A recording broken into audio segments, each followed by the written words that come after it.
Hello students of class 9th English medium. Welcome back to MPS virtual classes. Dear student, I am P. Tripathi, your subject teacher. Today I will teach you another new topic of your chapter. The name of chapter is India, Size and Location. Our new topic is India and the World. Now we start. India has a central location between East and West Asia. तो India की जो location है वो east और waste Asia के मध्य में है, central में है। The trans Indian ocean routes which connect the countries of Europe in the west and the countries of east Asia provide a strategic location to India. Trans trans का मतलब होता है बाहर निकला हुआ हिस्सा।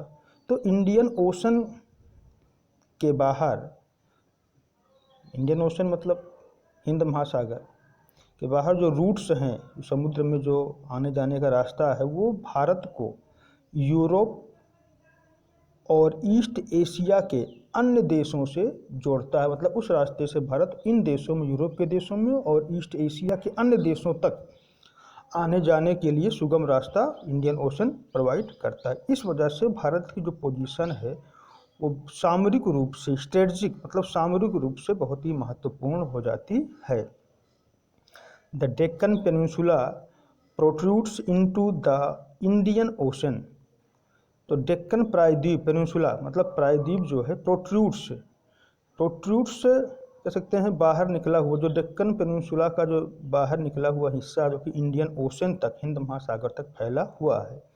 This helps India to establish close contact with the West Asia, Africa and Europe from the western coast and with Southeast Asia and East Asia from the eastern coast. तो ये जो बाहर निकला हुआ डेक्कन प्लेटू का हिस्सा है, ये भारत का कांटेक्ट जो है वेस्ट एशिया, अफ्रीका और यूरोप के साथ पूर्वी तट तथा पश्चिमी तट पर साउथ ईस्ट एशिया और ईस्ट एशिया के देशों से कराता है। मतलब यहाँ इन देशों तक आने जाने का मार्ग भारत जो है, जो इंडियन ओशन है, उस रास्ते से होकर आराम से आता जाता है। India has the longest coast line on the Indian ocean. जो इंडियन ओशन है उसमें सबसे बड़ी सीमा, समुद्र तटीय जो सीमा है, वो भारत की है। It is India's eminent position in the Indian Ocean which has led to the naming of an ocean after it. इसी वजह से जो भारत की पोजीशन है बहुत इमिनेंट है, बहुत ही श्रेष्ठ पोजीशन इंडियन ओशन में है और इस इंडियन ओशन का नाम भी इसी वजह से इंडिया के ही नाम पर रखा गया है। Now student, our new topic is India's contact with the world. Now, India's contact with the world has continued since ages.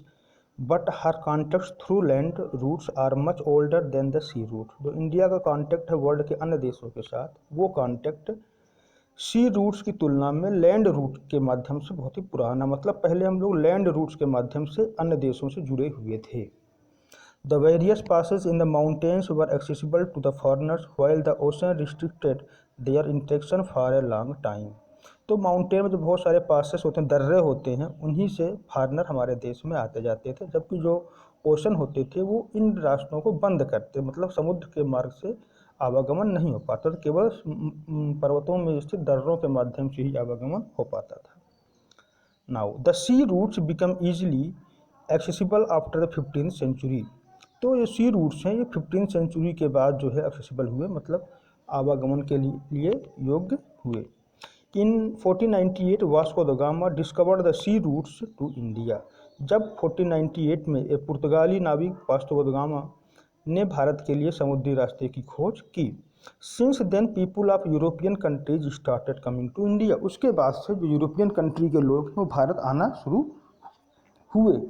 India's contact with the ancient world had led to the exchange of knowledge, ideas and merchandise. तो जो India का जो contact है वो ancient काल से ही इन देशों के साथ रहा है, जिसकी वजह से आपस में ज्ञान, विचार और व्यापारिक सामानों का आदान प्रदान होता रहा है। The ideas of the Upanishad, Ramayana and the stories of Panchatantra countries through the Arabs. ये जो हमारे ग्रंथ हैं उपनिषद, रामायण और पंचतंत्र जैसे, इन सब में भी बताया गया है कैसे अरब के देशों के साथ हमारे कांटेक्ट रहे हैं, व्यापारिक संबंध रहे हैं। Okay, now students, two questions for you as homework. The first is, give a brief account of India's contacts with the outside world in ancient and medieval times. And the second, India occupies an important strategic position in South Asia. Discuss. Thank you.